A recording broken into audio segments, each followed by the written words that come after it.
స్వయంభూగా వెలిసిన మైసమ్మ తల్లి కాళికాదేవి రూపంలో పూజలు అందుకుంటున్న మైసమ్మ తల్లి తెలంగాణ రాష్ట్రంలోని రంగారెడ్డి జిల్లా కడతాల్ మండలంలోని మైసిగండి గ్రామంలో మైసమ్మ దేవాలయం ఉంది.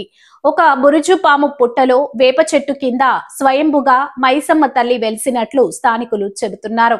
మైసిగండి గ్రామంలో కాళికాదేవి రూపంలో మైసమ్మ పూజలు అందుకుంటుంది. సుమారు 20 అడుగుల పొడవు ఉన్న మైసమ్మ విగ్రహం భక్తులకు దర్శనమిస్తుంది. 2-3 శతాబ్దాల నుంచి మైసిగండి మైసమ్మ ఇక్కడ పూజలు అందుకుంటుంది.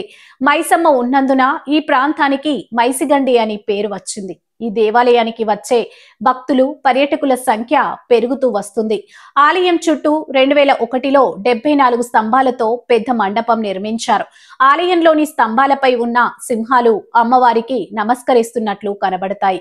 ఇక్కడ స్థానిక బంజారా ప్రజల సంస్కృతి సాంప్రదాయాలు ప్రతిబింబిస్తుంటాయి.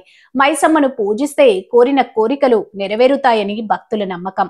హైదరాబాద్ నుంచి శ్రీశైలం వెళ్లే ప్రధాన మార్గంలో 66 కిలోమీటర్ల దూరంలో ఈ ఆలయం ఉంది.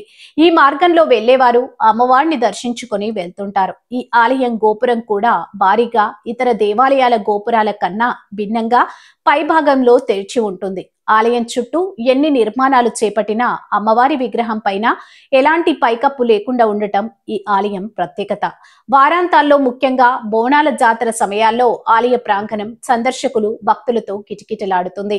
ఈ దేవాలయంలోని మహంకాళిని శక్తివంతమైన దేవతగా, కొంగు బంగారమైన కోరిన కోరికలు తీర్చే అమ్మగా స్థానికులు భావిస్తారు. మైసమ్మ ఆరాధనతో వారు సుఖ సంతోషాలతో సౌభాగ్యాలతో వర్ధిల్లుతారనే గొప్ప నమ్మకం బలంగా స్థానికుల్లో ఉంది.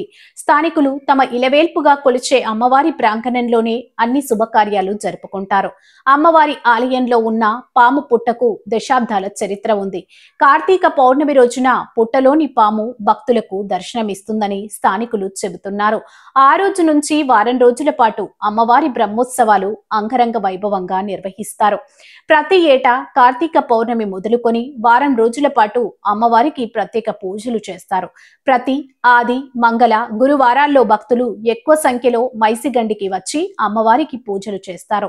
మైసిగండి ఆలయం నుంచి 1/2 కిలోమీటర్ దూరంలో పురాతన శివాలయం, రామాలయం ఉన్నాయి. 2 ఆలయాలు పక్కపక్కనే ఉంటాయి. ఈ ఆలయాలకు ఎదురుగా అక్కన్న మాదనులు నిర్మించిన ఒక కోనేరు ఉంది. ప్రతి ఏటా శివరాత్రి, శ్రీరామనవమి సందర్భంగా ఘనంగా బ్రహ్మోత్సవాలు నిర్వహిస్తారు. ఈ ఆలయం ప్రాంగణంలోనే ఉన్న అన్నపూర్ణేశ్వరి అమ్మవారికి దసరా నవరాత్రుల్లో భాగంగా 10 రోజుల పాటు విశేష అలంకరణలు, ప్రత్యేక పూజలు నిర్వహిస్తారు.